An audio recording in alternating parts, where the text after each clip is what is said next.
반갑습니다. 오늘도 새벽 돌베개에 오신 성도님들을 주님의 이름으로 환영합니다. 어느새 또 한 주간의 또 마지막 또 일을 하게 되는 금요일 날이 되었는데요. 오늘도 주님의 말씀을 붙잡고 또 이 한 주간의 또 마무리를 말씀으로 또 잘 하게 되는 금요일 이날이 되기를 바랍니다. 오늘도 마태복음 21장의 말씀을 갖고 함께 또 은혜를 나누고자 합니다. 오늘 함께 볼 말씀은 마태복음 21장 33절로 41절까지의 말씀입니다. 제가 천천히 봉독해 드리도록 하겠습니다. 다른 비유를 하나 들어보아라. 어떤 집주인이 있었다. 그는 포도원을 일구고 울타리를 치고 그 안에 포도즙을 짜는 확을 파고 망대를 세웠다. 그리고 그것을 농부들에게 새로 주고 멀리 떠났다. 열매를 거두어 드릴 철이 가까이 왔을 때에 그는 그 소출을 받으려고 자기 종들을 농부들에게 보냈다. 그런데 농부들은 그 종들을 붙잡아서 하나는 때리고 하나는 죽이고 또 하나는 돌로 쳤다. 주인은 다시 다른 종들을 처음보다 더 많이 보냈다. 그랬더니 농부들은 그들에게도 똑같이 하였다. 마지막으로 그는 자기 아들을 보내며 말하기를 그들이 내 아들이야 존중하겠지 하였다. 그러나 농부들은 그 아들을 보고 그들끼리 말하였다. 이 사람은 상속자다. 그를 죽이고 그의 유산을 우리가 차지하자. 그러면서 그들은 그를 잡아서 포도원 밖으로 내쫓아 죽였다. 그러니 포도원 주인이 돌아올 때에 그 농부들을 어떻게 하겠느냐? 그들이 예수께 말하였다. 그 악한 자들을 가차없이 죽이고 제때에 소출을 바칠 다른 농부들에게 포도원을 맡길 것입니다. 아멘. 오늘은 마태복음 21장의 말씀을 갖고 그날의 나를 기억하며 살라, 그날의 나를 기억하며 살라 라고 하는 제목으로 함께 하나님 말씀을 나누도록 하겠습니다. 오늘 본문은 종교 지도자들을 향한 예수님의 두 번째 비유입니다. 또 이후의 말씀 속에서 또 다른 비유를 예수님께서 하시게 되는데요. 오늘은 예수님이 종교 지도자들을 향해 하는 그분의 두 번째 비유입니다.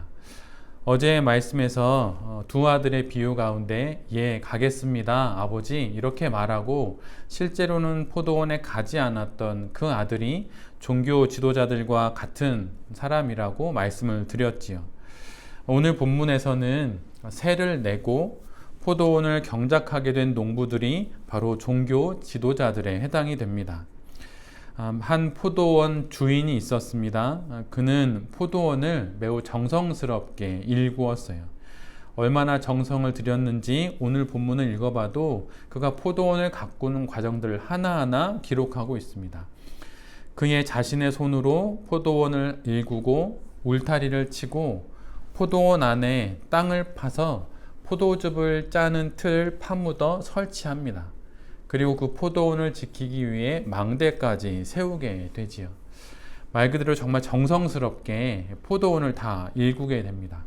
그리고는 그 주인은 자신처럼 자신의 포도원을 정성스럽게 가꾸어줄 농부들에게 자신의 포도원을 새로 주고 멀리 떠나게 되지요.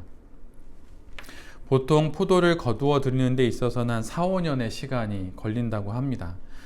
근데 이제 몇 년의 시간이 지나서 드디어 포도원의 수확을 거둘 때가 되었어요. 이에 주인은 풍성한 수확을 기대하면서 자신의 종들을 그 농부들에게 보냅니다.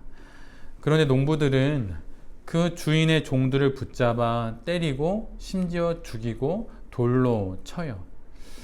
참으로 이상한 일이 벌어진 것입니다. 그런데 그 중에 간신히 도망친 한 종으로부터 모든 이야기를 주인은 전해 듣게 되지요. 그러자 주인은 다시 한번 이번엔 더 많은 종들을 포도원에 보냅니다.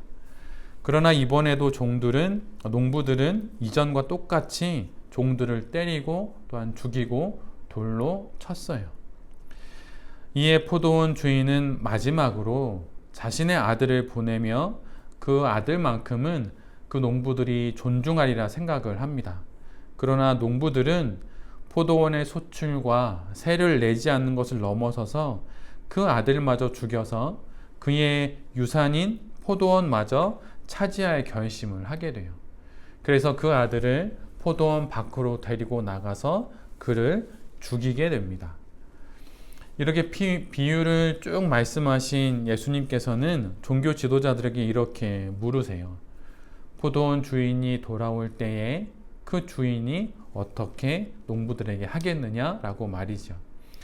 그러자 종교 지도자들은 그 악한 자들을, 그 악한 농부들을 주인이 가차없이 죽이고 제때에 소출을 바친 다른 농부들에게 그 포도원을 맡길 것이다 라고 말합니다. 사실 예수님의 오늘의 이 비유는 구약에 있는 이사야의 말씀에 있는 그 한 부분을 빗대어서 하신 말씀이에요. 이사야 5장 1절로 7절은 소위 포도원의 노래라고 하는 이름으로 불려지는 그런 본문입니다. 이스라엘 백성을 포도원에 비유한 하나님께서 그 포도원의 주인처럼 망대를 세우고 즙을 짤 틀을 만드셔서 그 포도원을 아주 정성스럽게 잘 이렇게 가꾸시는 장면이 나와요. 그리고 그 포도원 안에 좋은 포도송이를 맺게 될 그런 극상품 포도나무를 심으셨다고 그렇게 기록되어 있습니다.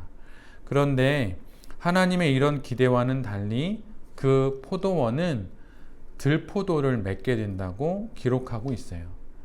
이에 포도원 주인이신 하나님께서 망대를 헐고 울타리를 걷어내면서 그 포도원을 황폐하게 만들 것이라고 기록하고 있습니다.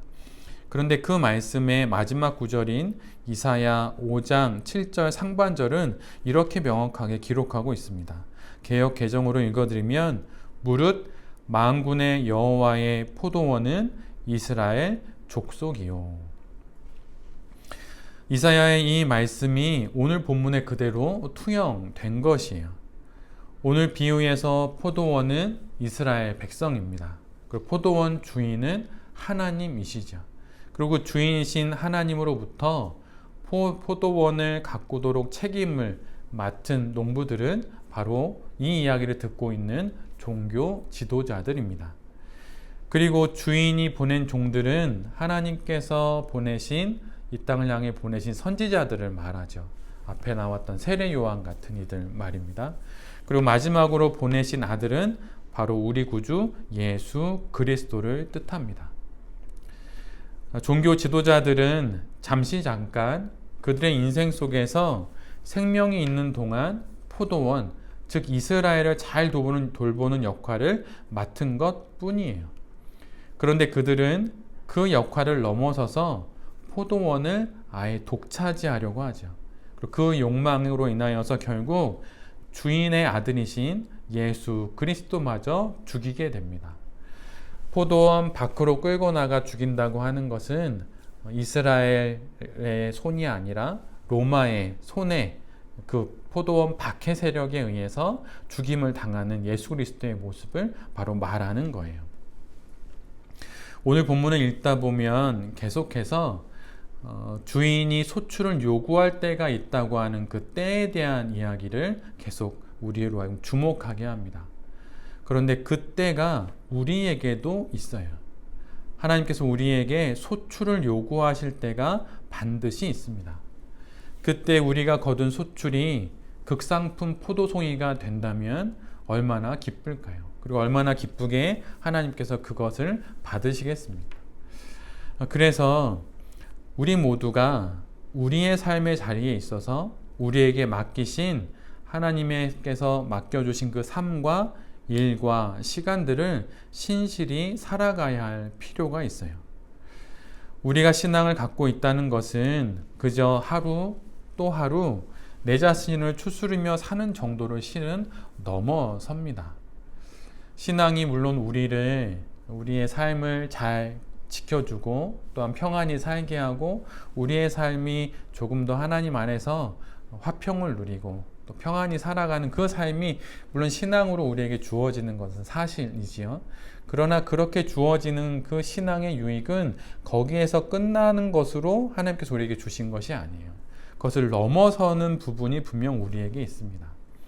신앙이 자기의 안위와 자신의 일신상의 평안을 위하는 수준에 머무는 것은 하나님과 우리 관계에서의 아주 작은 시작에 불과합니다.